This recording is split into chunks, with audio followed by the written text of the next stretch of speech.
President Trump's big, beautiful bill is getting a big boost from House Republicans. The measure passing through key committees before a full House vote, but some sticking points might cause a battle with Senate Republicans, including salt deductions, which is the amount of state and local taxes a person can deduct.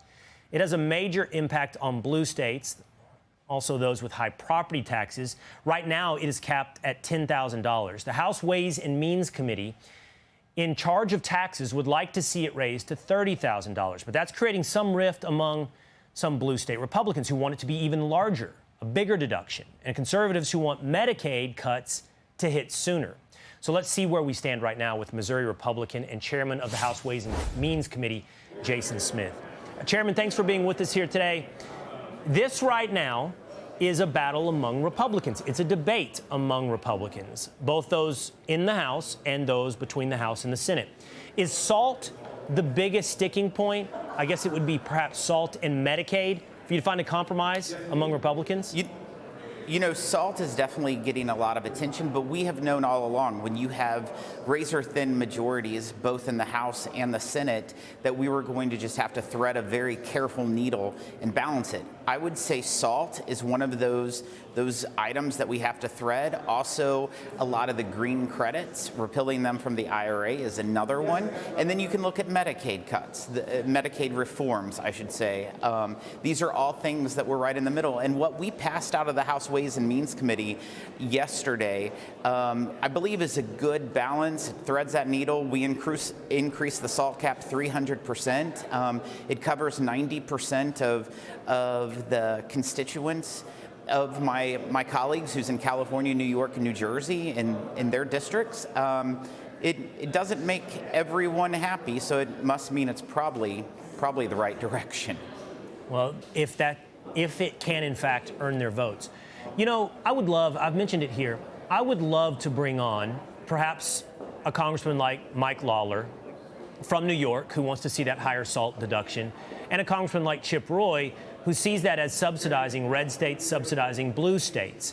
As you sit in these meetings, I understand why a New York Republican would want to earn that back for his constituents.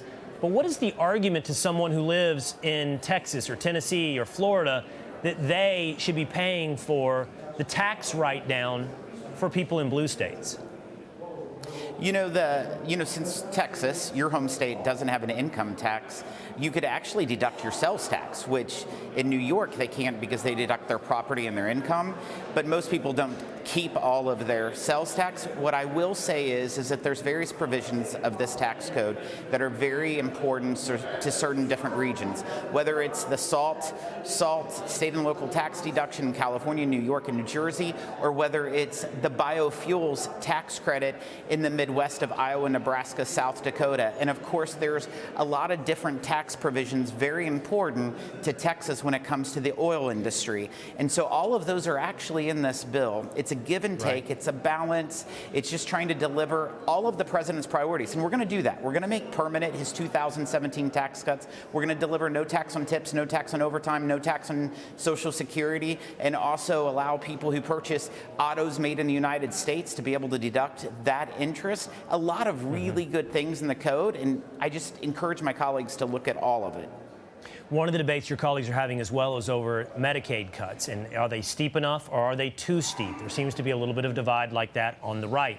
Congressman Roy was on our program yesterday, and he said whether or not it's salt or whether or not it's Medicaid cuts, it's not enough. And he reflects some other voices out there, like some senators that he'll have to go through eventually as well, like Ron Johnson. This is what they had to say. There's a lot of overlap there for the big blue states that are taking a lot of Medicaid money for all of these able-bodied people. I think we need those reforms. So if they want their salt increase, maybe they should come work with us on Medicaid. I think that Scott Besson is right, but let's be very clear. All we're talking about, to Ron John's point, Senator Ron Johnson, is $150 billion a year in savings in this bill out of a $7 trillion spend for your government.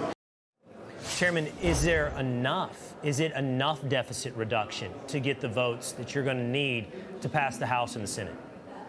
You know, failure is not an option, Will, because if we're not able to pass this bill, what's even worse is that there's zero spending cuts. And what's even worse is that all the IRA credits are intact. That would happen if we're not able to pass this bill.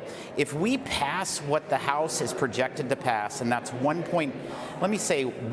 we pass what the House is projected to pass, the $1.5 trillion worth of cuts would be 300% more than what's ever been cut by any Congress in the history of America.